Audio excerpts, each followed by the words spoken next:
Cody Talks NFL, presented by Blitzalytics.com. And here's your host, Cody Manning. There you go. There we go. All right, there we go. Sorry, guys. I'm always trying to get this intro down. But yeah, welcome back to Cody Talks NFL, week 7 of the season. I can't believe we're almost halfway through the year. Last night we had a sloppy, ugly NFC East win where I have already had to eat my crow on my Giants take from the football happy hour. But it is what it is when you try to give faith in any of those NFC East teams. This is going to be your typical episode, guys. Now that we had a Thursday night game, I am going to go quickly over that last night's game that we saw with the Eagles winning 22-21 over the Giants. Give out my Blitzalytics prospect encyclopedia player of Thursday night football. I'll talk about the bye teams as far as if there's any news related to those teams. And then I go through my Sunday 1 p.m. games, the Sunday 4 p.m. games, the Sunday night game, and then, of course, the Monday night football game. So I'm going to go ahead and dived into this episode for you guys. Starting with last night, the Eagles won 22-21. It was very ugly from both teams. Both offenses were just atrocious at some moments of the game. And then you got some drives where they looked like they are a competent NFL team. But yeah, let's start with the Eagles since they won. It's a huge win for them. That places them, I believe, right now because of the tie. They are on top of the NFC East, which doesn't say much, but they're still a team if they can get some of their pieces back healthy. That they can maybe go on a run and make a respectable playoff record, maybe like an 8-7-1. I know the Packers made it to the playoffs in 2013 that way. So maybe we can at least get that out of the NFC East so we don't have too many people complaining. But yeah, they found a way. They found a way to scratch out a win. Carson Wentz, there's moments where he was just trying to do too much, airmailing some of his throws, which led to that James Bradbury interception. But at the end of the day, they're down 21-10 with 5 minutes to go. And him and his defense making a crucial stop. They were able to make that comeback. That throw to Boston Scott that got the game-winning touchdown, dime of a throw from Carson Wentz. So he still has all the talent. I think he's just trying to do too much at times because obviously he has nobody really blocking in front of him. And then on top of that, he's missing a lot of his passing options. The Eagles defense, they have a good front. They look good at times at getting after Daniel Jones. But there's times that secondary was picked apart and linebacker still needs some work. So I still think the Eagles defense, there are some patches there, but more likely, I'm already having to eat my words for saying the Giants were going to win the NFC East. But I mean, they came close to winning, but now it's like, it's probably going to end up being the Eagles or Cowboys, just like Jack and Rob were saying on the football happy hour. Going to the Giants. Their defense, it is what I did say, though. Their defense is stingy. It's not like an overall great defense, but it's a pretty solid defense. They were able to get after Carson Wentz and collapse the pocket multiple times. And, they made the interception. But at the end of the day, the problem's on the offense. The offense can't find any inconsistency. Daniel Jones continues to have his turnover problems. But more of it last night, though, was on Evan Ingram. Evan Ingram had that ball that hit him in the hands that got the deflection to Danny Dimes-led interception. I think both players were at fault. Danny Dimes could have threw a little bit of I should call him Danny Dimes anymore, but so it just rolls off the tongue. Daniel Jones didn't throw a great throw to Evan Ingram. Yeah, you can't call him Dimes anymore. He's out there throwing nickels, bro. Exactly. It just rolls off the tongue anytime I bring him up. But that was also on Ingram. He kind of alligator armed it, and it got deflected. And then most importantly, the Giants could have won this game. Daniel Jones made the right read and a beautiful throw, but Evan Ingram dropped the ball, and that ended up giving the ball back to the Eagles. And we saw what happened, which led to the Philadelphia win. A little news note on Desean Jackson. We saw him get banged up.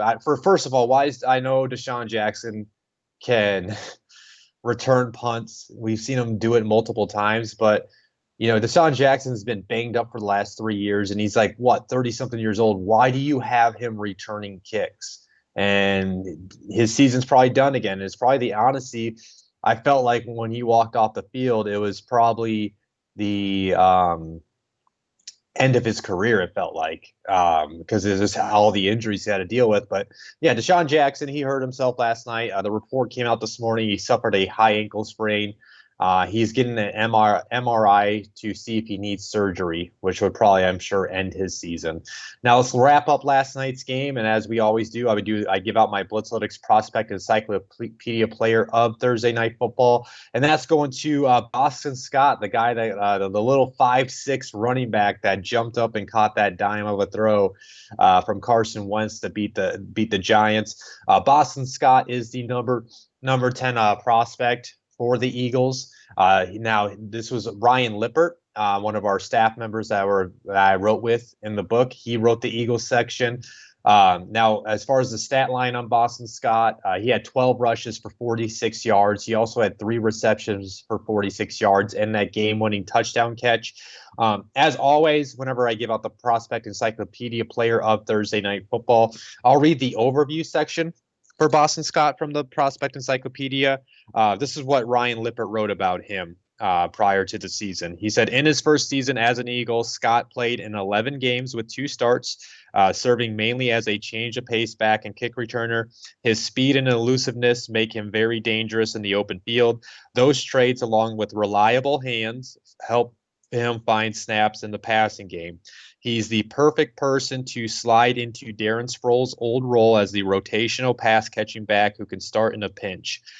Scott should be the primary backup to Miles Sanders and the favorite to start as a kick returner. So Lippert basically hit that report right on spot, especially when he says with the reliable hands, rotational back, his role and everything. So that's the great thing about this book, guys. You get to read about the underlying guys that might have to step up when a star player like Miles Sanders gets hurt. So, again, Boston Scott, Blitzalytics Prospect Player, Encyclopedia Player at Thursday Night Football. And then that leads into this. This is the encyclopedia, guys. You guys got to get it. Thick book, full of information. Just go to blitzalytics.com/shop to order it. It's only $35 to get that in this hard copy in your hands. But if you're not like a physical hard copy reader, maybe you have like a tablet you like to read off of, you can order just the PDF for only $15. Or if you just want a taste of it, you can always order an individual NFL team for $5. Again, go to blitzalytics.com/shop. Hey, before you move off of last night's game, I just had something hit me. We've seen the trade deadline be a little bit more busy over the last few years. Could you maybe see the Giants moving Ingram? Like, I'm watching every week that they're just misusing him. He doesn't fit the scheme they want to run anymore, it looks like. You might be able to cash in some value on him at this moment, especially if you plan on bringing Jason Garrett back, who obviously plans on not using the guy, right? Could you see maybe a sneaky trade of an Evan Ingram to somebody? Yeah, I can definitely see him getting traded. It does feel like last night with how much he was involved in the offensive game plan, it feels like they were trying to feature him, He still felt out of place, though. It just didn't. It doesn't feel like it did when he broke out. Like, you know what I mean? Like he just feels out. Well, of place. I meant like feature him to trade him. Right. Yeah. So I mean, I could definitely see that happening. I mean, they're not obviously. My take about them winning the NFC East that ain't gonna happen anymore. But they were gonna, if that was gonna happen, they had to win this game. So yeah, I think they're gonna start looking to trade guys. I know. I believe it was Albert Breer reported yesterday that they could potentially be trading Golden Tate and Kevin Zeitler. And I would not be surprised if Ingram comes up in the trade talks because they're not going to give him a new contract. And I agree. I don't know if he really fits what they're trying to do there in New York. But yeah, let me just go ahead and get into the bye teams then for you guys. 2 of the bye teams actually made a deal yesterday, which caught most people off guard. I did not expect this to happen. But the Ravens end up trading a 2021 third-round pick and a conditional 5th-round pick to the Vikings for Yannick Ngakoue. That was a surprise move because the Vikings literally traded for him right before the season started. They only got 6 games out of him. Yannick Ngakoue has had 5 sacks, including 2 strip sack fumbles during his time for the Vikings, so it wasn't like he wasn't doing anything. But let's look at the Ravens side. At the trade, they get one of the who can be a top 5 edge rusher in this league, and then now he's pairing back up with Calais Campbell. We can remember back in 2017 what him and Calais Campbell did to help bring the Jaguars to that AFC Championship game. So those two are together. They still have Matthew Judon. They still have Derek Wolfe and Brandon Williams. Man, he's going to get plenty of one-on-one opportunities. And even if he ends up demanding attention from the offensive line, that's going to allow those other guys to go off. That defensive front is going to be a problem. And then you got Patrick Queen sitting behind them that can fly all over the field and just make open field tackles, because those guys are taking up so much demand of the offensive line. So the Ravens get better and the rich get richer. They're like, hey, I see you, Kansas City. I see you guys got Le'Veon. Not only we're going to trade for Unique, but here's another news note. They signed Dez Bryant. Now, depending on who you are, that doesn't really probably move the needle much. Dez hasn't played in 2 to 3 years. Last time he was with a team, I believe that was last year with the New Orleans Saints. He tore his Achilles and he never got to see the field.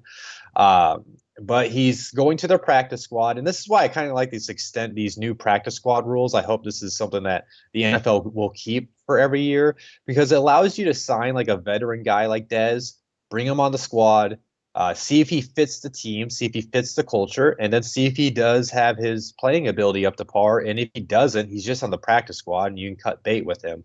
And if he is up to par, you can bring him on in 2 to 3 weeks once he gets acclimated to the offense, and then he can be that red zone threat for Lamar Jackson, that big body presence on the field. You don't really need him out there taking 100% of the snaps, or even 70 or not even 60% of the snaps, if Dez is 70% of himself. So I'm excited. I've always been a big Dez Bryant fan. So if he can be even a resemblance of himself, I'm here for a Dez Bryant return tour.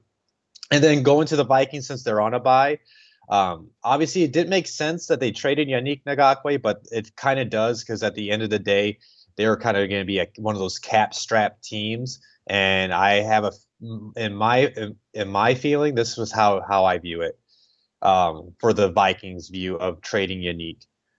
They probably already talked to Yannick during the season, saying, "Hey, what are you going to want?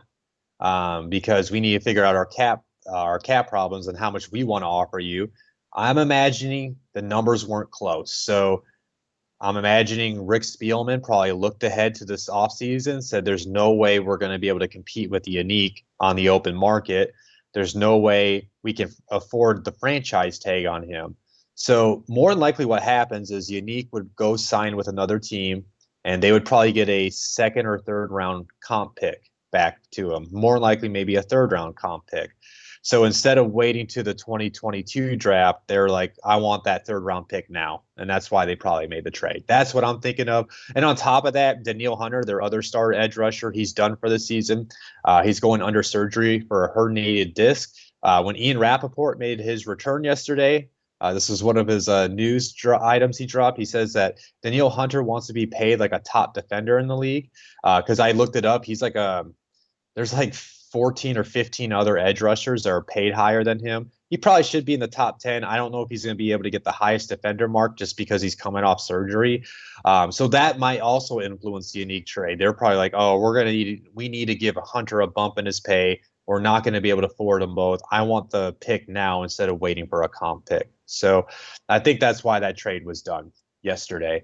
And there's no other news items for the Vikings. So but moving on to kudos to the Ravens though, right? Because that means they got him for a 3 and a 5. They got Peters for a 5, and what is it? Who else did they get? Was it Campbell for a 5? Like, yeah. They've been murdering the trade. Yeah. If Baltimore calls you, they're the new Bill Belichick. If Baltimore calls you, don't answer. Right. I'm right there with you. Especially as a Colts fan that, has very light Super Bowl hopes, but when other teams like that are making trades, it's like, why didn't we trade for Yannick? You know what I'm saying? Right. Like I would love. We need an edge rusher like him. We really do, but it is what it is. But yeah, just go ahead and wrap up these bye teams. Just in case anybody did miss, the Dolphins did name Tua the starter. The one thing I gave my fair share take on the Tua being a starter on the Football Happy Hour, which you can find on the Blitzalytics Podcast Network or here on our YouTube channel. You guys can go back and watch that this week's episode. But one thing that caught me off guard was I was wrong. I said that night I thought Fitzpatrick probably already knew about this. I thought he would embrace it, but Fitzpatrick came out the next day pretty upset, said he was heartbroken, but he's excited for Tua and everything. But I don't know. I obviously I thought this was a good move if you think you can make a run at the AFC East division, but if this ends up causing any type of locker room problems, because when Kyle Van Noy, he was on the Pat McAfee show a few weeks ago, they were talking about how the locker room loved Fitzpatrick and they didn't want to think about Tua at the time.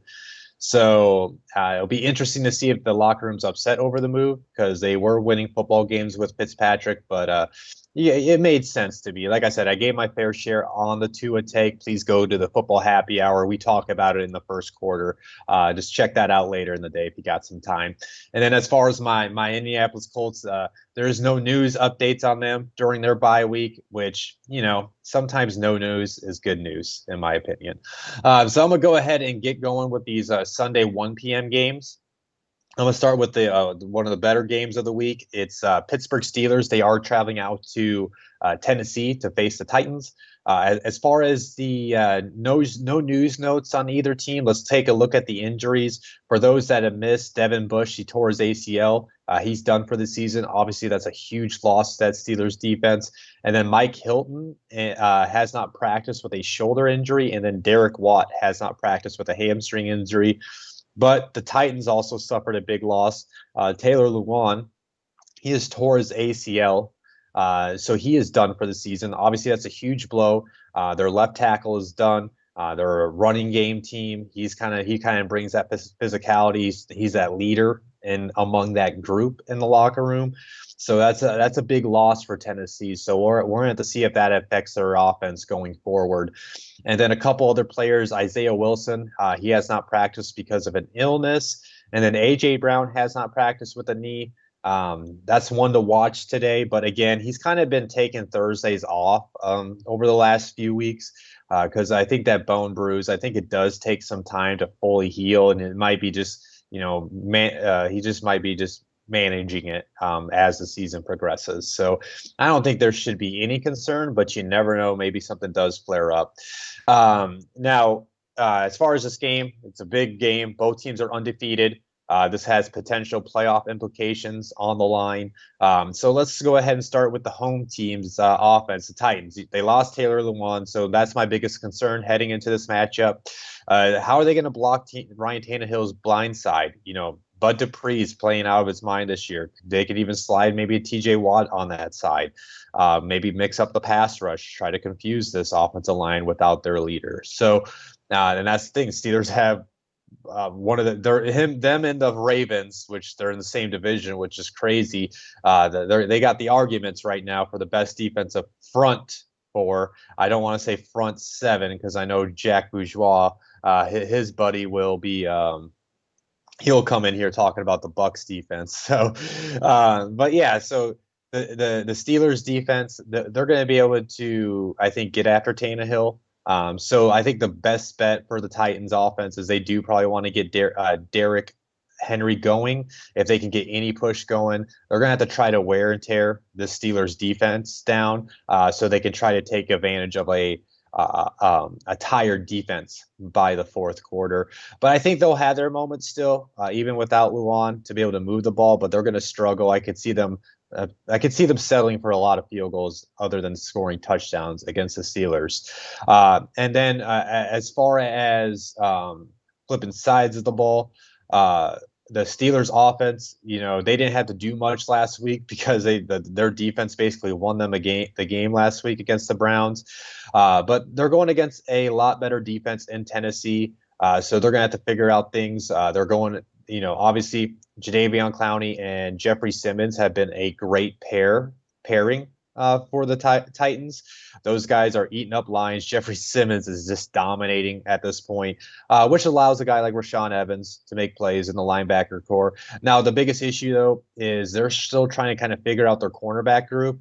There have been some of the guys like Christian Fulton, Malcolm Butler, Adoree Jackson, all those guys have kind of been in and out of the lineup throughout the year. So they're not really getting any consistency there just because they're either dealing with injuries or having to go on the list for the pandemic.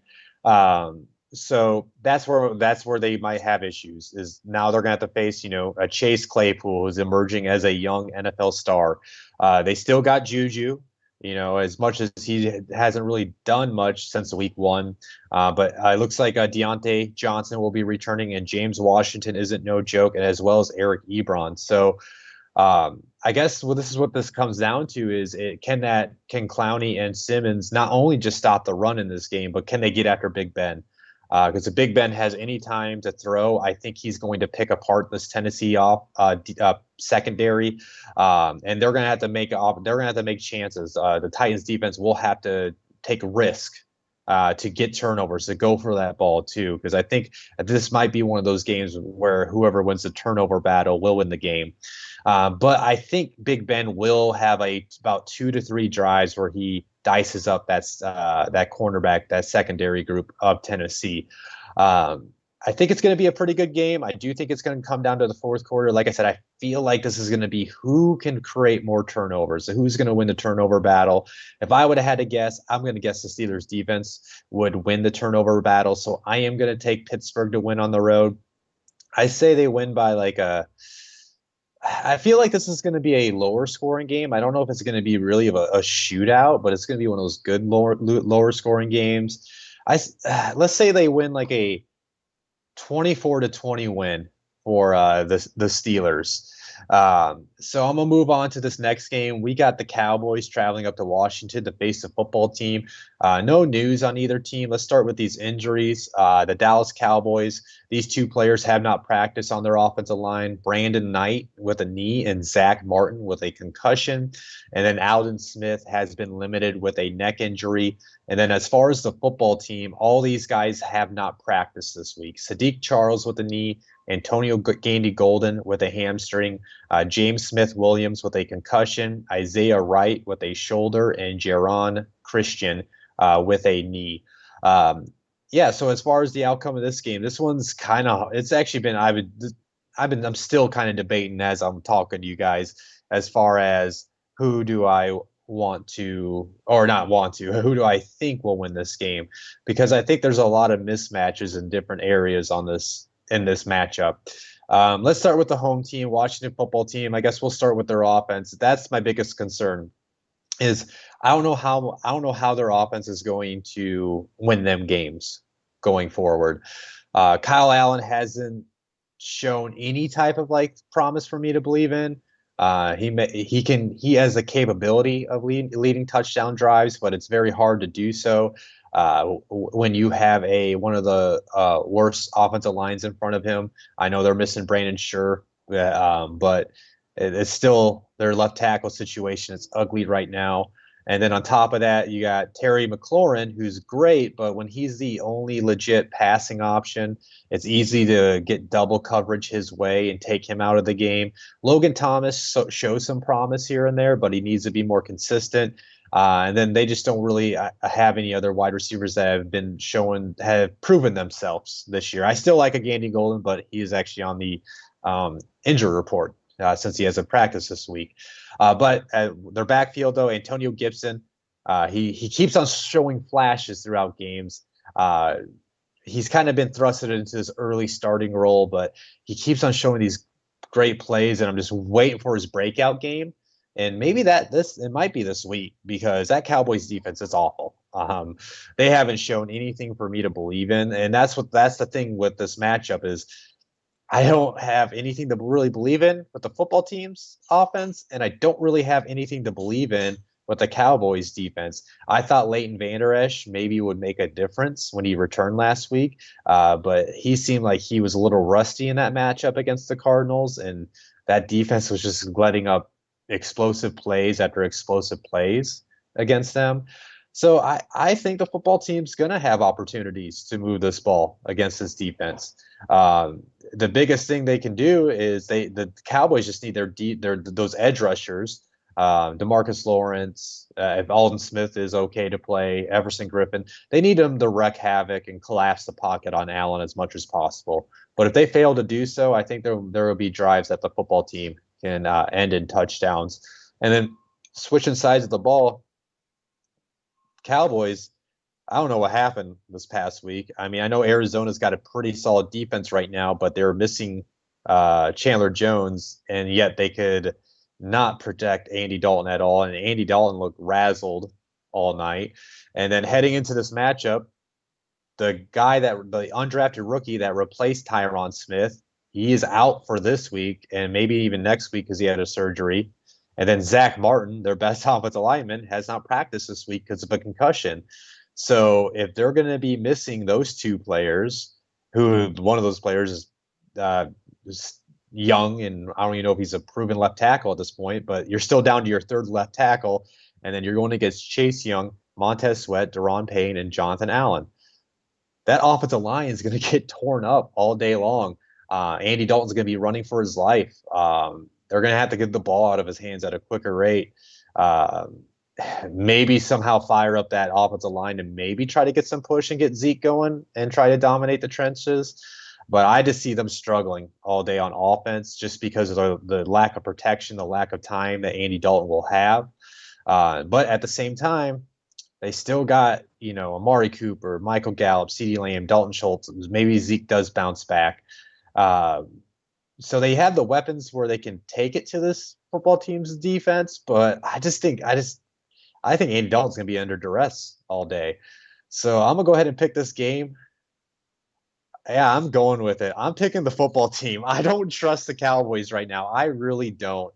I think they're going to struggle on offense, and I think the Cowboys defense is so bad it's going to allow the football team to move the ball. I think maybe Terry McLaurin has a good bounce back game, and I have an itchy feeling Antonio Gibson's going to have his breakout game on Sunday.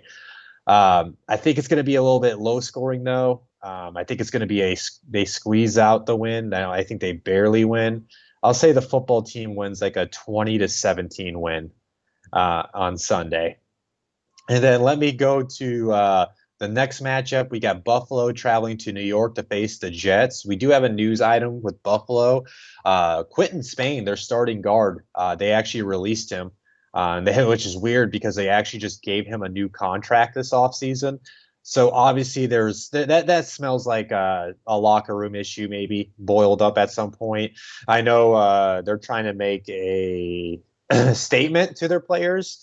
I think they're kind of upset with their play, as we saw when they faced the Chiefs. They made Harrison Phillips and the edge rusher, I forget his name off the top of my head, but they made both of those guys healthy and active. So there's obviously there's maybe seeing the lack of effort on some guys. So Buffalo's trying to get things figured out, but if there's a game to figure yourself out or get back on track what you were doing, you could say this matchup with the Jets is perfect timing for the Buffalo team.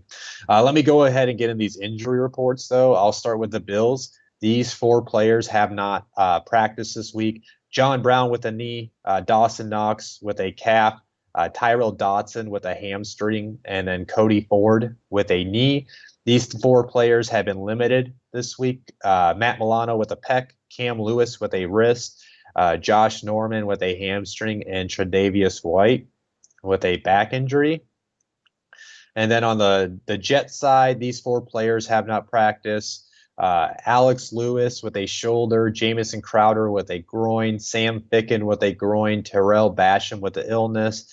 These guys have been limited. Mekhi Becton with a shoulder. Sam Darnold is back to practicing. They have not ruled him out, so that's a good sign for him.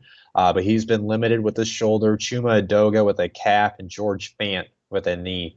So this one, guys, I ain't going to lie, it's going to be pretty fast, and I'm sorry if you're a Jets fan watching this episode, but it's pretty easy to pick against your team at the current moment. So like I said, Buffalo, this is a get-right type of matchup. Their offense, it's been hit and miss the last 2 weeks as they faced better defenses and better teams. They just got to get that chemistry back flowing between Josh Allen and his wide receivers, and they do need to figure out the running game. I don't know if it's much on Devin Singletary. Zach Moss didn't make his return. It does sound like this might be an offensive line issue, especially after the Quentin Spain release. So that's why I'm starting to wonder if that's been the reason why this team has struggled to run the ball. They do need to get some type of resemblance of a running game going, just because when it comes down to playoff football, I don't think you want Josh Allen dropping back 50 times a game and tossing the ball as good as big as an arm he does have. But with that being said, this is a perfect matchup. They're going against the Jets. The Jets, obviously, I'm gonna say it every week. They have the worst probably offense in the league, and they have the worst defense in the league. I don't care if you bring up stats about the Seahawks or any of that. These units as a whole lack a lot of talent. So I expect this will be a bounce back game for Josh Allen. He'll probably make some big plays, and maybe to Stephon Diggs. We'll see if John Brown can play or not, but somebody's going to make some big plays, even maybe Gabriel Davis. So I think the offensive bounces back. I don't see anything from the Jets. I don't even know how to talk up the Jets defense. I am sorry, guys. That's just how bad they are. And then you switch sides of the ball. If they get Sam Darnold back, maybe he can help move the ball more because of his mobility. But this seems like a perfect game for the Bills defense to maybe somewhat get back to what people thought they could be. We'll see if Matt Milano can play. He's been out the last 2 weeks, which has been a problem for their defense because he's their better coverage linebacker. So if he can play, that will help them out. But again, I don't know if they really need much help. There's nothing to really talk about. Like I said, if Sam Darnold plays, that will help the offense, but he's still going to be banged up in his shoulder. He really doesn't have any proven wide receivers. They got Frank Gore and LaMichael Pirine in the backfield, and not only an not great offensive line, but there's 3 of those offensive linemen are on the injury report. So, yeah, I think Buffalo is going to really take out their frustrations from their last 2 games that they lost on the Jets. I think they should beat them by at least 2 touchdowns. I'm going to say they win like a 31-17 type of win for Buffalo. And then let's go ahead and keep it moving. We got Panthers heading out to New Orleans to face the Saints. We got Teddy Bridgewater revenge game. Let's start with the injury report on the Panthers side. John Miller, he has not practiced because of an ankle injury. Then we got Dante Jackson has been limited with a toe. Zach Kerr has been limited with a toe. And then Curtis Samuel has been limited with a knee. And then you go to the Saints side of the ball. Looks like they might not be getting Michael Thomas back this week.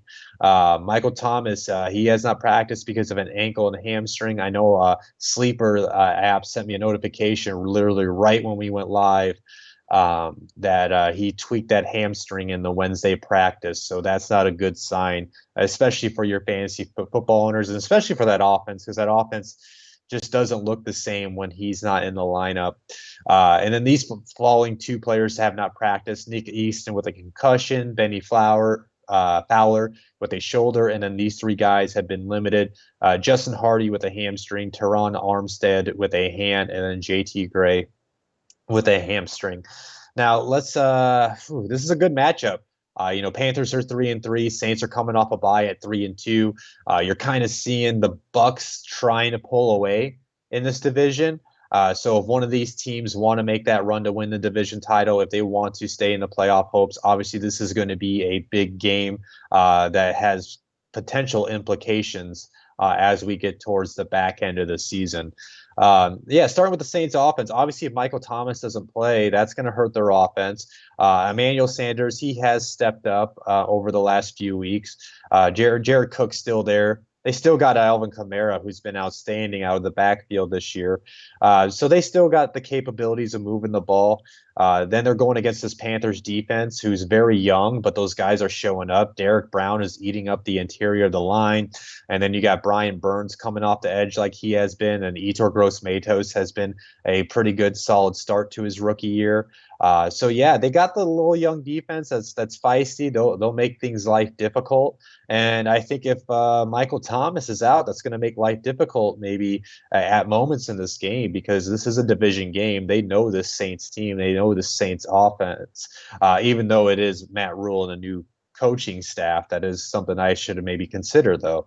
I mean, I do think, they're coming off a bye week. So Sean Payton has had plenty of time to come up with new ideas, maybe new ways to attack opposing defenses. So there will be moments they move the ball, but I think with them missing Michael Thomas, they might have some drives where they don't finish with points. And I switch sides of the ball. The Panthers are still going to be without Christian McCaffrey. And as we saw in that last matchup when they lost to the Bears, that's when, you kind of need a Christian McCaffrey, is when you go against those those potential playoff teams. And this might be another game. I mean, the Saints defense hasn't been nothing to, write about really this year, but they're still a good team. So I wonder if missing Christian McCaffrey ends up being the difference. But man, that Saints defense, they've been letting up big plays in the passing attack. We saw Justin Herbert go off against them in the passing attack. And Teddy, he's been playing pretty good this year. He's got his Robbie Anderson. He's got him, in the top 5 yards and receptions, I believe he's still there. And then you got DJ Moore. We'll see if Curtis Samuel can play. And then Mike Davis has been a solid fill-in guy for Christian McCaffrey. So I think they're going to have their moments. I mean, Teddy also, you got to keep in mind, Teddy knows the Saints. He practiced against that Saints defense. He was probably the scout team quarterback the last 2 years, outside when Drew Brees was hurt and he was the starting quarterback. So he knows the weaknesses of this defense. So I think he's going to have moments where he picks them apart and gets touchdown drives. I think we're going to see a really good NFC South matchup here. Man, I think it's going to be a back and forth matchup. I think this might be one of those games like I talked about earlier with that Steelers-Titans game. This feels like one of those games. Who can create the turnovers, right? Who's going to win the turnover battle and give themselves the best chance to win on Sunday? I do think it's going to be back and forth. I like Matt Rule. I like the Panthers and what they're doing. Definitely could see them winning. I just feel like it's just quite not their time yet, right? I think that, the Saints are they're still technically all in on this last Drew Brees year. I'm going to give the slight edge to the Saints just because they are also the home team this weekend. Maybe these two teams split the series when they face again. I think this is their first matchup this year. But yeah, I'm going to say the Saints win, though. A close matchup. I say maybe they got the ball at the end of the day. They got to kick a field goal. They win like a 27-24 type of win for the Saints. Now we're going into this next game. We got the Green Bay Packers traveling all the way down to Houston to face the Texans. There's no news on either team, but man, the Packers left that matchup with the Bucks pretty banged up. Let's go ahead and start with them. There's a number of guys that have not practiced. All these guys have not been practicing this week.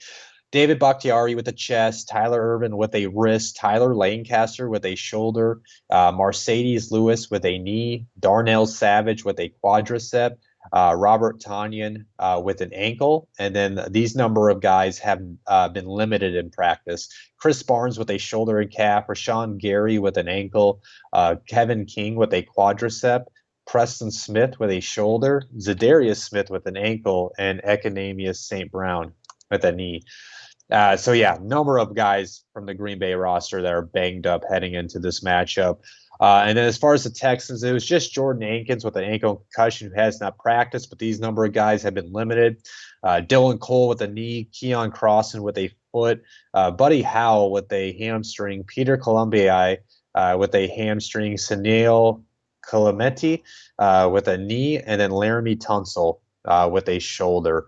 So As far as this matchup, this does seem like a perfect, so there's some teams getting some get right matchups, after a big loss to a good team. So the Packers are obviously coming off that Bucs loss. They're going to be fired up in this matchup. But, at the same time, if they're missing Bakhtiari, if Darnell Savage can't play, and then if Preston Smith and Zadarius Smith, if those two guys are banged up and they're not at 100%, maybe that does help out the Texans. But I'm going to go ahead and tell you before I get in this preview, there's no way I see the Packers losing this game.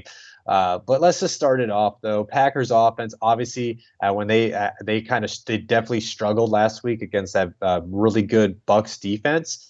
But they're going against the Texans defense. Texans defense, not great at all. So this is a perfect game for Devontae Adams to go off. This is a perfect game for maybe an MVS to go off. Maybe Equanimeous St. Brown gets involved. So this feels like one of those games you're going to see like Devontae get his, and then you're going to see one of the random Packer guys go off that for over 100 yards and like a touchdown or two.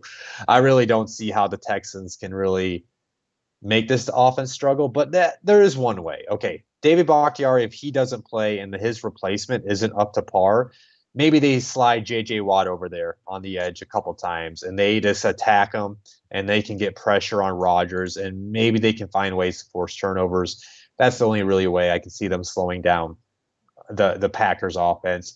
And then you switch sides of the ball. Deshaun Watson is free from Bill O'Brien. He's been playing great the last couple of weeks. Even in their loss to Tennessee last week, he went over 300 yards and had 4 touchdowns. I've always been a Deshaun Watson fan, so I'm happy to see he's back to playing like himself, and all it took was Bill O'Brien getting fired.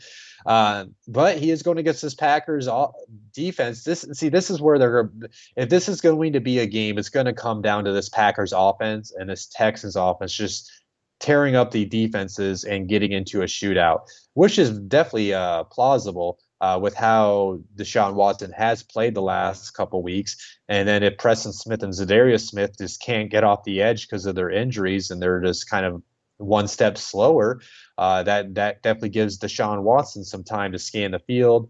And then that Packers linebacker group, not really great. And then outside J.R. Alexander, Darnell Savage hasn't practiced this whole week, so the secondary could have some holes. So I do believe Deshaun Watson is going to have opportunities to put the ball up throughout the day. The Packers' rush defense isn't that great. I actually think we might see a classic David Johnson performance.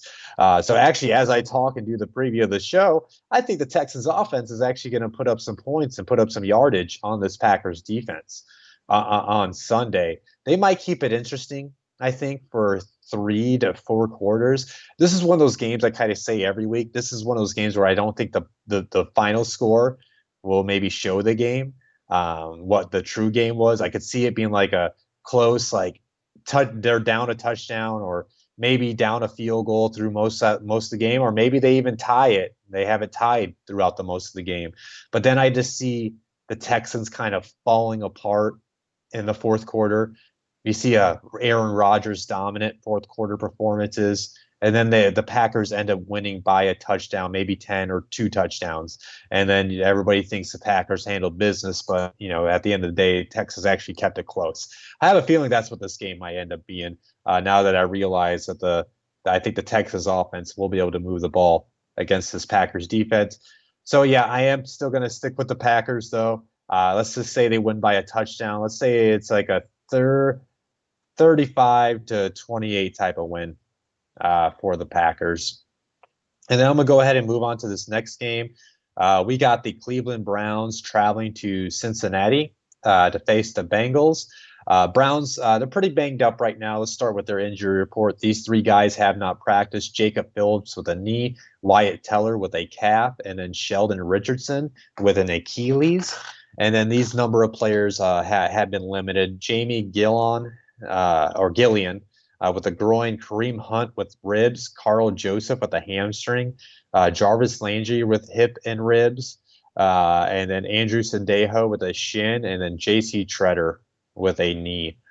And let's look at the Bengals report. Pretty small report, but there's two notable names. William Jackson has not practiced with a concussion. Joe Mixon has not practiced with a foot. And then Sean Williams has been limited with a hamstring. And as far as this game, let's start with the Bengals since they're the home team. Joe Burrow, he continues to impress, but he's still having his rookie moments. I thought he was going to beat my Colts last week. I was honestly waiting for him to complete that game-winning drive, but just didn't see Julian Blackmon when he threw that his only interception on the day at the end of the game. So I think last time we saw these teams face, the Browns squeezed off a win on a Thursday night matchup where we saw Joe Burrow throw it 61 times. I'm sure they're not going to want to do that again with Joe. I think from what I heard, I think Mixon should be good to go on Sunday. So assuming Mixon's gonna be good to go, that's what they're gonna need to do. They're just need to, get Mixon involved and continue to get T. Higgins involved. He looked really good last week, and Tyler Boyd. I think we saw them be able to move the ball and score some points against this Brown defense earlier in the season. So I think that is going to happen. Like I was talking about, I believe on the football happy hour this week, this Bengals team, it's a feisty team. It's not going to be an easy out. I think we're going to see a good AFC North divisional battle between these two teams. So I think Joe Burrow is going to have a good day through the air. And then as long as Joe Mixon plays, I think he could have a solid overall day between being involved in that passing attack and on the ground. And then as far as the Browns defense, I mean, they just have a lot to work on still.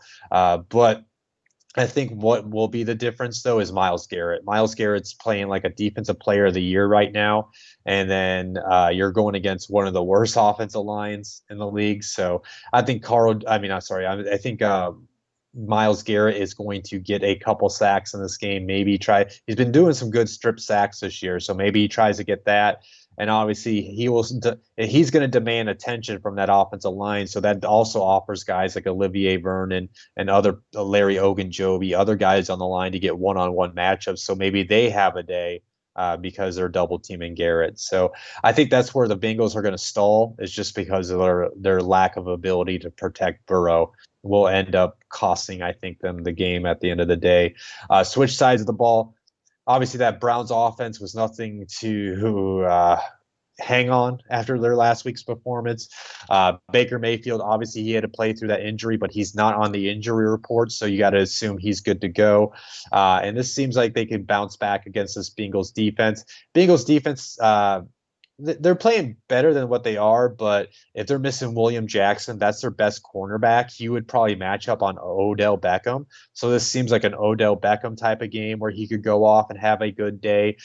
They could probably get the ground game going as well. They're missing a couple guys up front.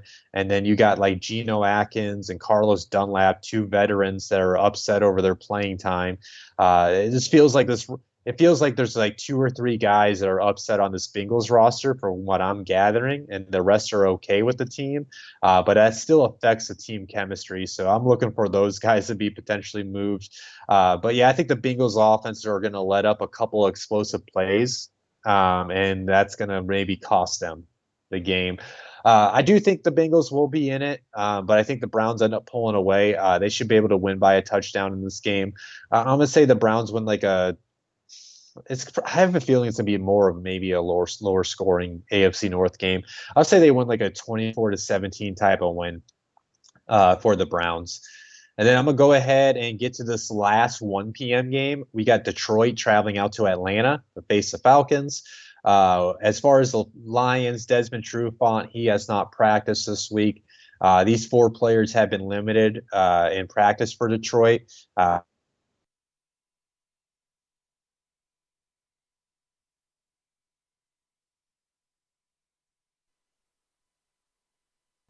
Sorry about that, guys. I was getting ready to send it to commercial, but you're back, so. Yeah. When you hit do not disturb, somehow allows calls to come in. And I'll actually go back and say this, why I swiped down to take care of that stupid call that somehow got in. Looked like my sleeper app sent me a report that said Joe Mixon is not practicing today. So I own him in fantasy, so that's something to monitor. And I'll go ahead and say this since I just wrapped up that game. If Joe Mixon does not play, that score difference might be even bigger. I'll just say that because he he's going to be a key piece if they want to beat the Browns. That's all I'm going to say on that, since I already wrapped that preview up.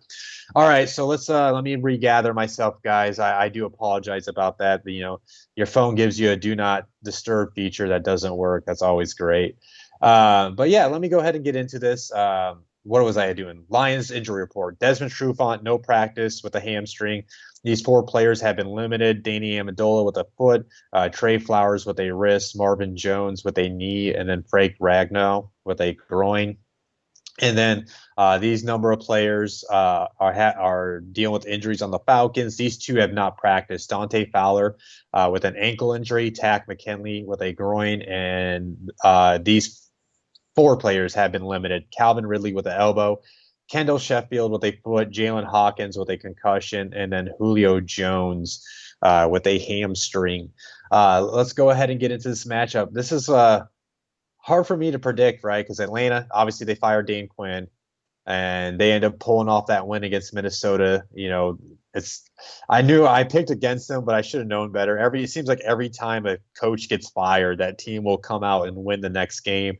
But I mean, Atlanta, at the end of the day, they still have a lot of talent on this roster, right? So it's like they definitely do feel like one of those teams for the rest of the year. At any given Sunday, they could probably take it to any team, barring their health.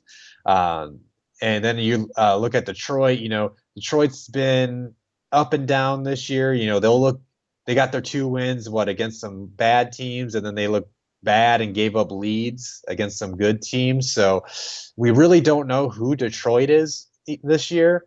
So yeah, let me get in this preview. We start with Atlanta's offense. Matt Ryan, obviously he had a bounce back performance this week. We'll see. Maybe Todd Gurley didn't really have much going. I feels like he's just going to be like a every other game type of running back this year. And then obviously Julio Jones made his return, had a big week, and then Calvin Ridley should be back this week after leaving the game with the injury. He's only been limited in the practice. I think their offense, they're going to have moments not only in this game but throughout the year. They're going to be able to move the ball pretty easily with that much talent on that side of the ball. It's just all about protecting and being consistent. So until they really show a consistent multiple game performances, I don't know if I can trust the offense. But I think this Detroit's defense, I mean, they got Trey Flowers to get after the quarterback.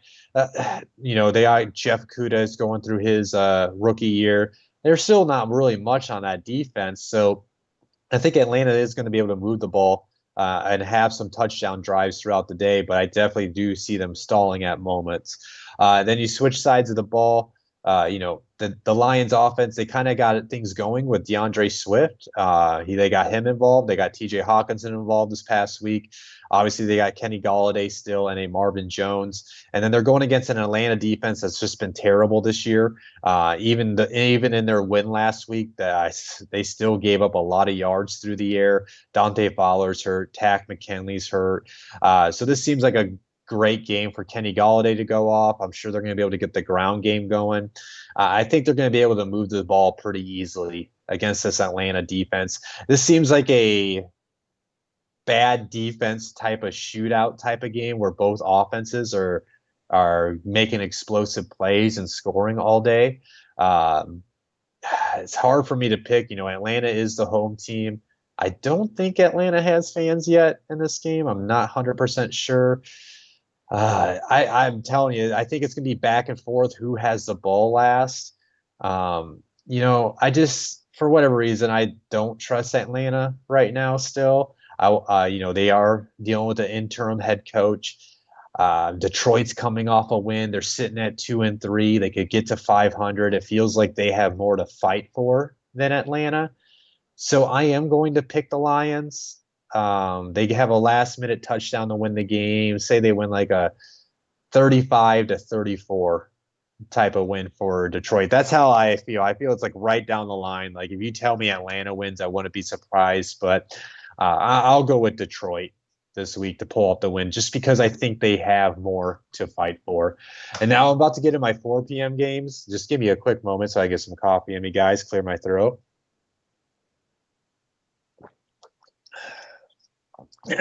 All right. Sorry about that. All right, guys. I'm getting into these 4 p.m. games. Well, We're getting into a 4 p.m. game that was not supposed to be a 4 p.m. game. But the Raiders are the latest team to have a mishap with this pandemic, that the situation we're all dealing with. Trent Brown has tested positive, and then every single lineman for the Raiders and Jonathan Abram has been deemed as high-risk contacts around him. It was like, I think they're all hanging out with each other, and I don't think they had masks on or something like that. I know the NFL is looking into it.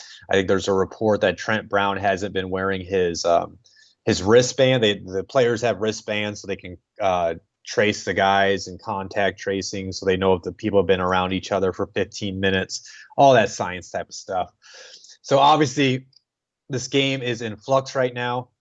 The report came out today. There's been no positive tests from the Raiders side or the Bucs side. As long as those 4 linemen, now Brown's out because he's on the list because he did test positive.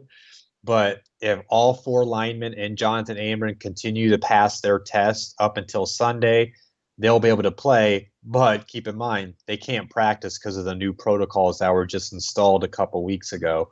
So you're going to basically I think the Raiders are either practicing with a ghost line this week, or they have a bunch of practice squad guys in front of them. So that doesn't bear well when you're going against a great defense against the Bucs. So yeah, this was supposed to be the Sunday night game. They flexed it to 4 p.m. They moved the Seahawks and Cardinals game to the Sunday night game, so they guarantee that they have themselves a game in case this game does need to get pushed back to Monday or Tuesday, or potentially later down in the season. But as of right now, it sounds like this game is good to go, barring any positive tests between the next 2 days. So let me go ahead and get into real football stuff. I'm going to start with the injury report for the Bucs. Andrew Adams has not practiced this week. And then there's a number of guys. Not only there's a number of guys that are limited for the Bucs, but these are all very notable names on that roster. So these guys have been limited. Levante David with a knee, Mike Evans with an ankle, Chris Godwin with a hamstring, Rob Gronkowski with a shoulder, Scotty Miller with a hip and groin, Jason Pierre-Paul with a knee, Antoine Winfield Jr. with a shoulder, and Carlton Davis with a knee. Now, outside those, the whole quarantine group for the Raiders, these 2 people have not practiced this week. Brian Edwards with a foot and ankle, Keyshawn Nixon with a groin, and then these 3 players have been limited. Malik Collins with a shoulder, LaMarcus Joyner with a hamstring, and Carl Nassib with a toe. Now, obviously, I already talked about it. Let's start with the Raiders' offensive side of the ball, since that's the biggest key right now to this game is how will if assuming all these guys pass their test through Sunday and they do play, how is this offensive line going to look? Now, I'm not too concerned if they're missing Trent Brown, because they were missing Trent Brown because of an injury for like a 2 to 4 game stretch, and they were doing just fine without him. Obviously, he does make a difference when you're going against a Shaq Barrett and a Jason Pierre-Paul, but like they were just doing fine earlier in the year during some games.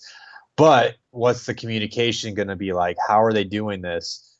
Are they going to have moments where they don't have the right offensive line protection call because they missed it during practice this week? And that allows, Ndamukong Suh just to run freely and toss Derek Carr to the ground. So I'm concerned over protection. But, there is one thing we can always kind of point to, too. I mean, look at what the Titans did. They had like 2 weeks without practice. And then they got together 2 days before that game with the Bills, and they completely dominated them. So there is a case that maybe they just don't miss a beat on Sunday. But there's that concern. And let's just assume that they're on beat. How do they beat the Bucs? They just got to probably do what they do best, which is ground game with Josh Jacobs. Try to, control the clock and keep the offensive side off the ball, pick apart the defense, but don't be afraid to take some shots. I forget the stat off the top of my head, but the Bucs are actually allowing a pretty high QBR rating to opposing quarterbacks that are making on 20-plus yard passes. So maybe take a couple shots to Henry Ruggs throughout the day to try to take the top off the defense. But it's going to be coming down to the battle of the trenches, is which defensive front is going to which front is going to win. Is it going to be the Raiders offensive line with it coming off no practice, or the Bucs defensive line, which completely dominated this past week against Green Bay? I'm going to lean towards the Bucs defense kind of dominating and potentially causing a lot of sacks and turnovers this weekend. You switch sides of the ball. The Bucs offense really didn't have to do much, but they are getting the ground game going, which helps out Brady's play. Ronald Jones, 100 yards in 3 straight games. They're going to get Leonard Fournette back. And then they're going against the Raiders defense, which is having an up and down year, whether it's stopping the run or stopping the pass. I think this is gonna be a game the Bucs and Tom Brady kind of nickel and dime and pick apart the Raiders offense throughout the day. I think they get the ground game going. I think they get Mike Evans going after this past game, Chris Godwin in the slot, maybe some Gronk. I think they pick apart that Raiders defense throughout the day. But at the end of the day, I think it's going to come down to that Raiders offensive line not practicing all week. I think that's going to really hurt Las Vegas on Sunday. I think I really do. I think the Bucs handle business. I'll give them a touchdown win just because they are on the road in this matchup. Even though I know for sure there are no fans in the Vegas stadium yet, because Davis wants that thing full when they finally let fans in. So I'm gonna say the Bucs do win I'll say they win like a 28-21 type of win for Tampa. And then I'm gonna go ahead and get into this next matchup. We got Jacksonville traveling out to LA to face the Chargers. A little interesting news note on the Jaguars side. Aaron Lynch, he's coming back to the team after retiring back in August. So he's going back to that defense to see if he can help them out. Number of guys injured for Jacksonville. These 4 players have not practiced. A.J. Cannon with a shoulder, Tyler Eifert with a neck, Avery Jones with an ankle, and Gerard Wilson with a hamstring. And then all these guys have been limited for the Jaguars. Josh Allen with a knee, Dakota Allen with a foot, Ben Barch with a foot and knee, DJ Chark with an ankle, Josh Lambo with a hip, Andrew Norwell with an ankle, and Laviska Shenault with a hamstring. And then LA's injury report, 3 players have not practiced. Storm Norton with a knee, Trey Turner with a groin, KJ Hill with a hip. We got Keenan Allen, and then these 4 players have been limited. Keenan Allen with the back, Brian Bulaga with the back, Justin Jackson with a knee, and then Linval Joseph with an elbow. And as far as this game, this is a pretty interesting game, though. I think this is going to be a game which is going to sell the Jacksonville Jaguars on why you need to draft a true franchise quarterback potentially. But yeah, let's start with LA since I kind of hinted at their offense. Justin Herbert, he has played well in his 4 or 5 game stretch since he took over the job. He's had a week off to get more acclimated to the system. Maybe they can open up things in the offense. And then he's going against not only banged up, but a pretty poor defense in Jacksonville that has allowed quarterbacks to shred them all throughout the season. And plus, they just gave up DeAndre Swift's breakout game on the ground. So I think this Chargers offense is going to be able to move the ball pretty easily against Jacksonville. Even if Keenan Allen, he's limited, I'm sure he ends up playing. Even if he's less than 100%, Mike Williams is going to have a good day. Hunter Henry's going to have a good day. And I could see Joshua Kelly, and then assuming Justin Jackson plays through his knee injury, I could see both those guys having a solid day on the ground as well. I really don't see much opportunity, but let's just say this. Trey Turner has not practiced, so he's probably going to be out. Maybe they get Brian Bulaga back, which can help out that offensive line. But the last time we did see Herbert against the Saints, that Saints defensive front was like in his face all day long. So if maybe we'll have to see if Josh Allen plays, but assuming Josh Allen plays, maybe him and Chason can eat up the outside and get after Herbert and cause him to make rookie mistakes. But other than that, if that doesn't happen, I think the Chargers offense is going to be able to move the ball pretty easily against this Jaguars defense. Switching sides of the ball, Jaguars offense, they got that one win against my Colts, but it's kind of been up and down throughout the year. Gardner Minshew hasn't really been consistent. I noticed the last game I watched from him last week when they played the Lions, he's kind of airmailing his deep balls. It's leading to tip passes and interceptions. And this Chargers defense it's pretty good, right? They got Joey Bosa coming off the edge. I believe they get Melvin Ingram back off IR this week. I just don't know if they have activated him yet this week. If those two guys are back, I think they're going to be chasing down Gardner all day. And then they still got a pretty good secondary. Nasir Adderley's back there. They still got Casey Hayward in the lineup. And then Kenneth Murray, he's been playing pretty solid as a rookie linebacker. So I think their defense has enough to slow down the Jaguars offense, but they're still missing some holes. So maybe Gardner gets a couple of drives where he can put together a couple touchdown drives. But I am going to go with LA just because I think they find the end zone more than Jacksonville does on Sunday. I think they end up winning by it might end up being a close game, but I think the Chargers do win like a 27-20 type of win for LA. And then, so I'm going to move on to this next game. We got the San Francisco 49ers traveling out to New England to face the Patriots. As far as the injuries, for those that don't know, Raheem Mostert, he's technically on the injury report, but at some point he's going to be headed to IR with his high ankle sprain. Then these two players have not practiced this week. Quan Alexander with an ankle and Jaquiski Tart with a groin, and then Trent Williams and Jeff Wilson all had those two players have been limited. Williams with an ankle and Jeff Wilson with a calf. And then all these 5 players have been limited for the Patriots this week. Adam Butler with a shoulder, Kyle Duggar with an ankle, Julian Edelman with a knee, Shaq Mason with a calf, and then Derek Rivers with a back injury. And then as far as this game, it's a pretty interesting game. You got the Patriots, which for the first time in a long time, they're under 500 in the month of October, and they kind of got their backs against the wall. So I think we're going to really see what this year's Patriots team is made out of. I think we're going to see a bounce back game though from that offense. Cam Newton didn't look great, but he didn't look too awful last week in his return as the starter for New England. And the thing is, I think that's the difference is they're getting basically I think it's their starting 5, maybe 4 of the 5 offensive linemen back. They failed to protect him last week, and it sounds like they're supposed to be getting their starting line back. And I think that might help them make the difference because, San Francisco, they're dealing with their injuries on their defensive front. Yeah, they still got a Javon Kinlaw and Eric Armstead.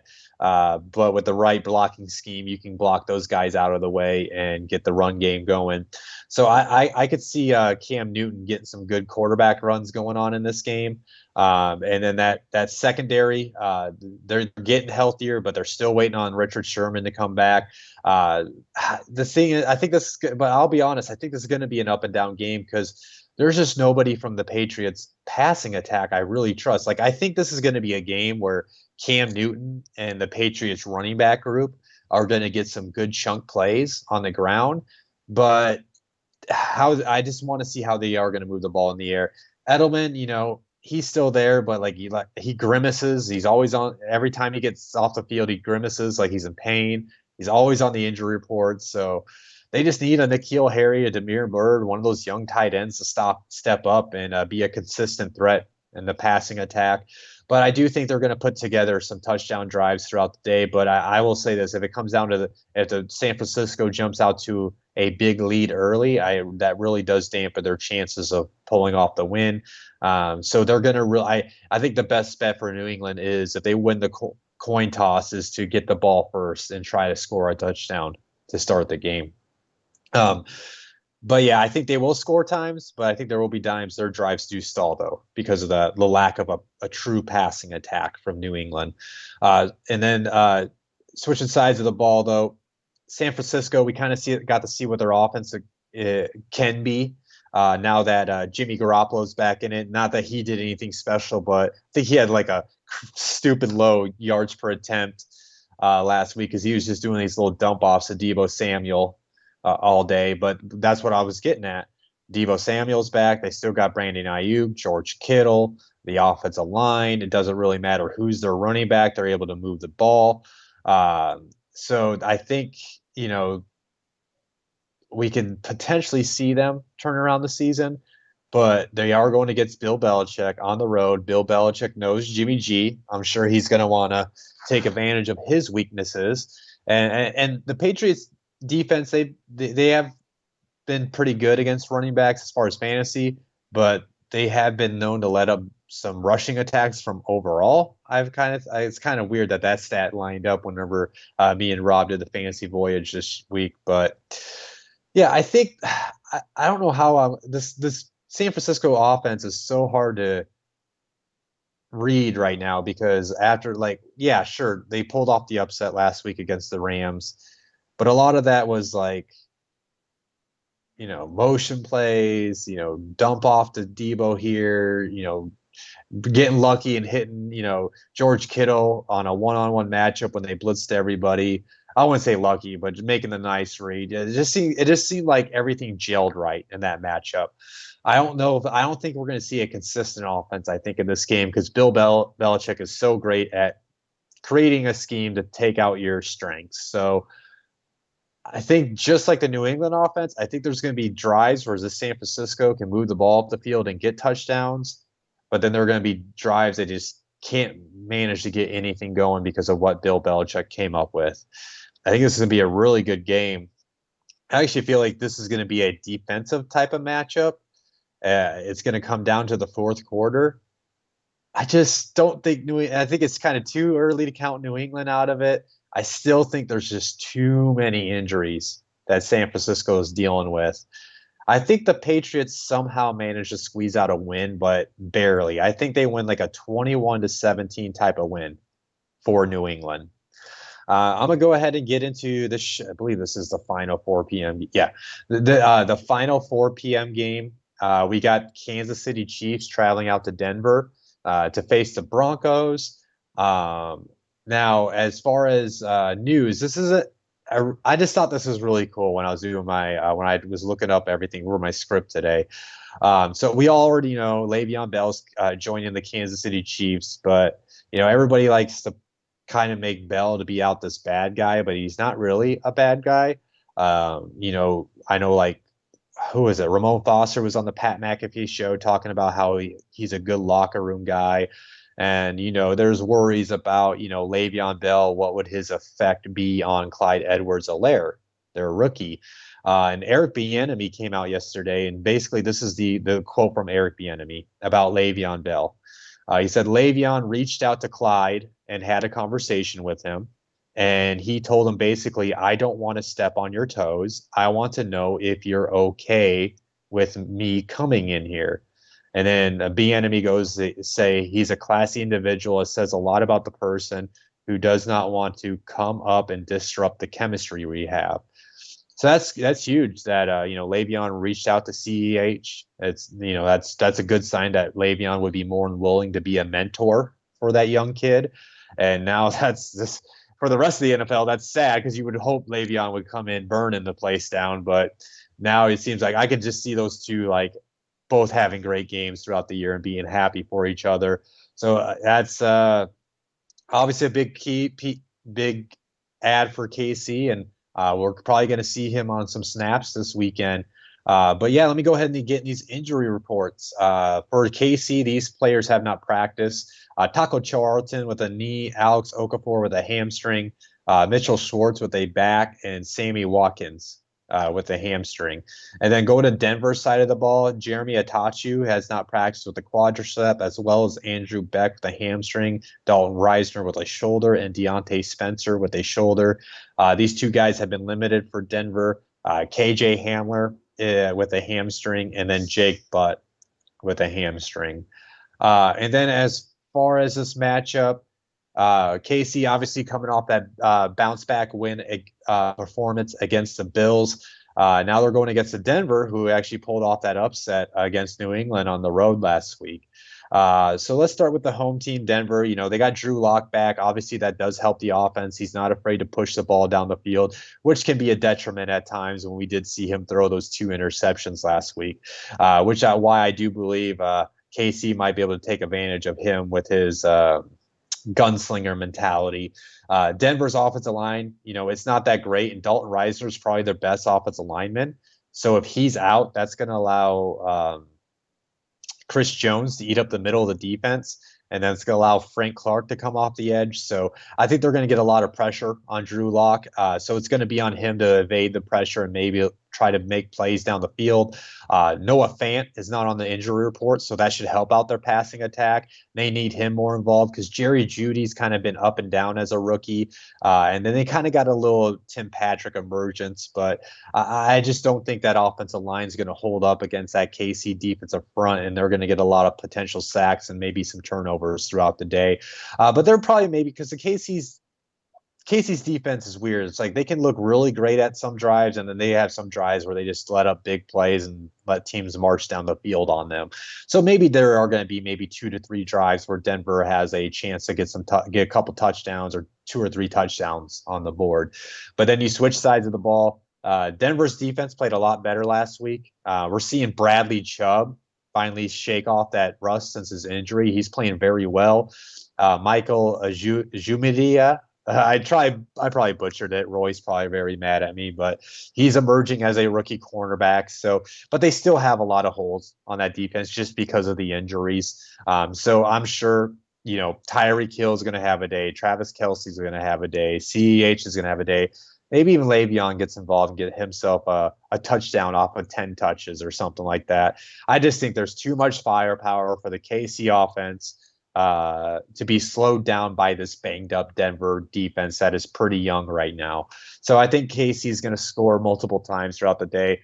I know Denver pulled off that upset against New England, but I that's not enough for me to buy into them keeping this a close game. I think Kansas City should be able to honestly beat them by 10 points. I think Kansas City wins like a 31-21 type of win on Sunday. And then, let's go ahead and get into the Sunday night game. Like I mentioned, this game got switched, got flexed up into this slot. And then we got Seattle traveling to Arizona to face the Cardinals. Little news note for those. Antonio Brown, he's on the final 2 weeks of his 8-game suspension. He'll be able to play after week 8. So obviously teams that want to make a postseason run are trying to sign him right now. And all signs point to the Seahawks. Not only that they were the name reported with him, it was just when the report came out, it basically said Seattle Seahawks and other teams. So not only they're making a heavy run at him, Pete Carroll's talking about it in the media, basically saying, hey, we want you here. Same thing with Russell Wilson. So that's why I said at the beginning of the season, I think Russell Wilson wants the MVP. He's willing to do whatever it takes. And I know you can point to, how Seattle's pass rush sucks, which leads to their defense sucking. But yeah, I guess if you can't fix your defense, you just make the offense unstoppable so you can score at will. So if they get Antonio Brown, that will be a huge addition. But I won't speak further on that until he actually signs with the team on as far as maybe what I think that means to them. So let's go ahead and look into this matchup. We got Seattle injury report. Jamal Adams has yet to return to practice with his groin injury. Dwayne Brown hasn't practiced with a knee. Mike Iupati hasn't not practiced with a back. These guys have been limited. Quentin Dunbar with a knee, Jordan Brooks with a knee, Carlos Hyde with a shoulder, Benson Mayoa with a knee, and then Jamarco Jones. This is the first time I swear I've ever seen this. He was listed limited with cramps.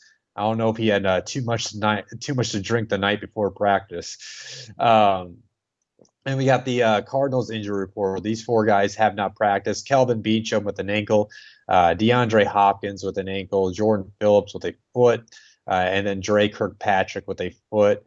And then these guys have been limited in practice. We got Kylie Fitz with a hamstring and Dennis Gardeck with a foot.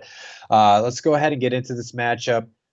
Start with the home team, Arizona. They're coming off that big win against the Cowboys, so they can move to that 4-2 record. But they still have a lot to work on, in my opinion, on the offensive side of the ball. I know Kyler Murray was definitely flashy with his ability to run and connecting with Kirk on the ball. But at the end of the day, Kyler Murray was only 9 of 24 passing. I'm sorry. I don't think you're going to be able to win much games only completing 9 passes going forward. You're just going against that terrible Cowboys defense. But I think he's going to be able to, with that being said, he's kind of got to going against a good matchup right now where Seattle has struggled to stop the pass because they can't create any pressure from their current set of edge rushers. And then on top of that, their secondary is banged up right now. Jamal Adams has yet to return from his injury. So that obviously doesn't help because he can also help rush the passer. So I think there's going to be plenty of explosive plays to happen by the Cardinals. But Kelvin Beachum, one of their offensive linemen, has not practiced this week, and they already have a weak offensive line. So if he ends up having to miss the game, that will make life easier on the Seattle Seahawks to find ways to create pressure. I'll assume DeAndre Hopkins is going to end up going, but if he's less than 100%, that hurts their passing attack as well. But I do think they will have their moments where they get their maybe a couple touchdowns, 2 or 3 touchdowns, and they were able to move the ball and keep within a score of this game throughout the day. Now you flip sides of the ball. You got Russell Wilson, who's having an MVP performance. He's playing out of his mind. He's basically virtually unstoppable at the current moment. DK Metcalf is balling this year. Tyler Lockett having a great year as well. And then they're going against this Arizona's defense, who has been playing pretty solid. You know, Patrick Peterson playing good. Byron Murphy's playing good ball. Budda Baker is balling out. But again, they just lost Chandler Jones. And, you know, Seattle's offensive line isn't great, but they can handle, I think, the current Seahawks defensive front, unlike the Cowboys couldn't on Sunday because of all the injuries the Cowboys were dealing with.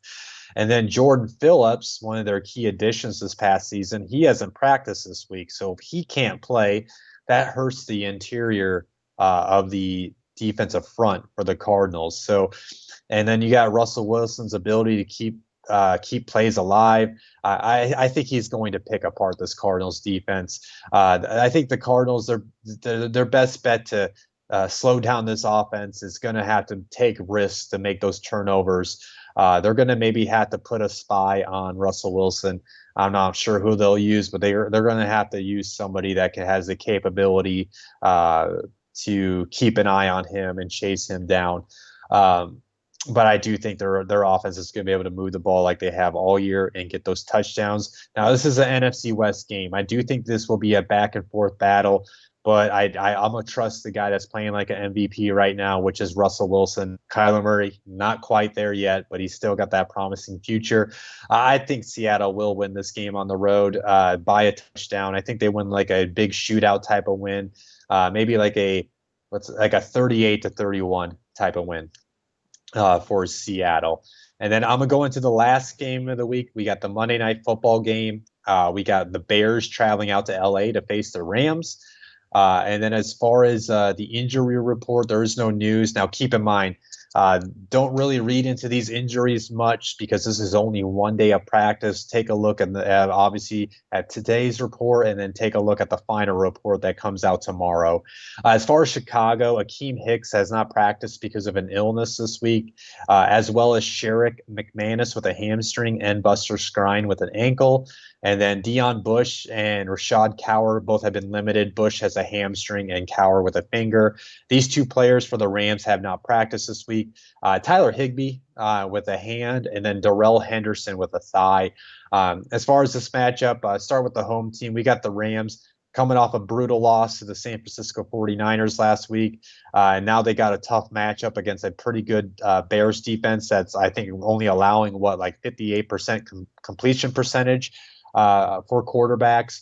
So I think this is going to be a game where the Rams need to be efficient as possible. I think you're going to see them use as many running backs as they can. Obviously, Darrell Henderson did not practice yesterday. So we'll have to watch his status going forward. But they still got Cam Akers and Malcolm Brown. I think this is going to be a game they're going to really need a Robert Woods and Cooper Kupp to step up. Maybe like a Van Jefferson to have a breakout performance in his rookie year. They just need to protect the ball. It's going to be one of those games they're going to have to nickel and dime and take what they can and try to get the points. But I do think they're going to struggle at times. But there's going to be about 2 or 3 drives they're going to have an opportunity, I think, to get a touchdown. And then you flip sides of the ball. Chicago's offense, they have been literally leaning on that Bears defense to win them games all year long. It's not going to really change much in this game. I really don't think the Bears offense matches up well with the LA defense. Chicago lost James Daniels a couple of weeks ago to the season. That's a starting guard. So guess what? That means Aaron Donald has a weakness he can take advantage of.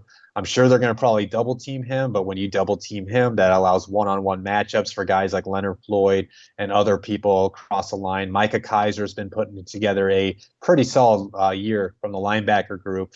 So I think they're going to have the ability to stop the running game, which has honestly struggled anyways for Chicago. And if you can stop the running game, that usually means Nick Foles is going to have a up and down or a just flat out bad performance.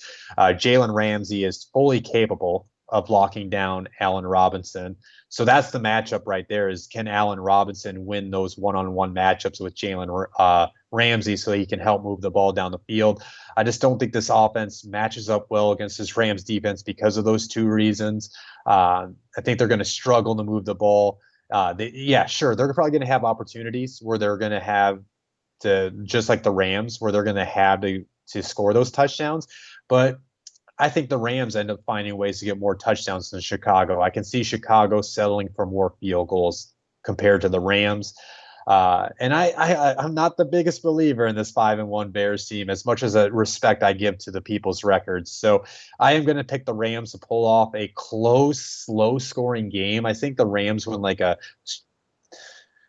20-17, 20-14 type of win for the Rams. And then, so that's the episode. So I see we got some questions. Josh O'Keefe says, "What's up, Cody?" What's up, Josh? And then it looks like a fancy question. I'm assuming Kareem Hunt for Chris Godwin. Who would I want rather? I guess it depends. I wish I could see the roster, right, Rob? Like, who would I rather? I mean, yeah, but without any context, I'm always going to lean running back. So that's what I'm saying. I would say I'd rather have Hunt on that side of the trade. And then looks like we have no other questions, but we had plenty of people commenting. I was kind of dialed in this episode. Agent was back. Looks like my buddy Eric was in today. So, Rob, before I wrap this up, any question from you? Yeah, man, just give me a game to watch early and afternoon, man. What games do you think are going to be the most so let me scroll, get back over to my script. Okay, here we go. So, yeah, definitely the Tennessee Titans, right? And Steelers. That's a must-watch game. I think I saw some stat, too, like, there's only been 5 times like 2 undefeated teams met at this point of the season, and whoever won that matchup went on to go to the Super Bowl. So, yeah, Steelers-Titans, that's going to be a good game to watch. I think this Panthers-Saints game could be a good NFC South matchup. Like I said, too, if everything's then everything's not looking good, you're trying to find a game to watch. If that Packers-Houston game, a little classic Deshaun Watson, Aaron Rodgers battle, if that ends up being in a shootout, that could be a fun one to turn on to. And then as far as the 4 p.m. slot, I would say if the Raiders weren't missing their line during practice, that could be like a sneaky good game. Let me see. So more likely I'm going to have red zone going, but I'm the Tampa Bay Bucks beat writer, so I will have the Bucks game on my side TV. But I also think that San Francisco-New England matchup, it's very interesting, right? Because you got Kyle Shanahan, the offensive genius, going against Bill Belichick, the ultimate defensive mind. So yeah, plus it's Jimmy G going against his daddy. Yeah, exactly. That all that stuff. So that one has a lot more storylines to it. So, but I would honestly I would probably have that game on my side TV, but because I'm the Bucks beat writer, I gotta have the Bucks up on the side TV while I watch Red Zone on the afternoon. I do not blame you. And Rain asked, "What about with Chubb coming back?" We talked about this before on the voyage. It's like they were viable when they were both on there. It's fine. Yeah, he's still a flex option when Chubb comes back. And Chubb's supposed to be out for like 6+ weeks. So we're on week 3. Yeah, he's still got you still got 3 solid weeks with him. So you could still get 3 solid weeks out of Hunt and maybe even flip him. Right. You know what I'm saying? So, and no other questions came in. And looking at the time, it's almost noon, so I do have to get going with my day, guys. So I'm gonna go ahead and wrap this up. Again, thank you guys for tuning in to this week's episode. If you like the episode, please hit that like button. If you have not subscribed to our YouTube channel, please subscribe to our YouTube channel so you do know when all of our shows do go live. Between the football happy hour, me, myself, Rob, Jack Bourgeois, and Roy Countryman. We're online at around 9 p.m. Eastern on Tuesdays. Then we got the Fantasy Voyage. Me and Rob talk everything fantasy football. That comes out on Wednesday mornings. We usually go live just like this show between that 10 to 11 a.m. hour. Again, though, guys, if you miss an episode, don't feel bad. If you can't watch it live, you can always come back to our YouTube channel to watch it. And if you don't have time to watch the video, you're kind of on the go. You want to listen. Maybe this is a show you'd rather listen to on the go. Don't forget, go to search Blitzalytics Podcast Network on Google. You'll find us on all streaming platforms. Right. Spotify. And tell a friend, right? You got to tell a friend. Oh, yeah. Yeah, I forgot to say that. Yeah, if you like the episode, tell a friend. Let's grow this fan base. Let's grow, as David Connors says, Blitz Nation. Let's grow this thing. I want to get us to 1,000 subscribers on YouTube by the end of this season. So let's do this, guys. Tell your friends to go subscribe to us. And if you have any questions, fantasy football related, any football related questions, hit me up at Cody Talks NFL on Twitter. Other than that, guys, hope you enjoyed this episode. I'm going to go ahead and head out. Enjoy week 7. Have a great weekend. Blitz out.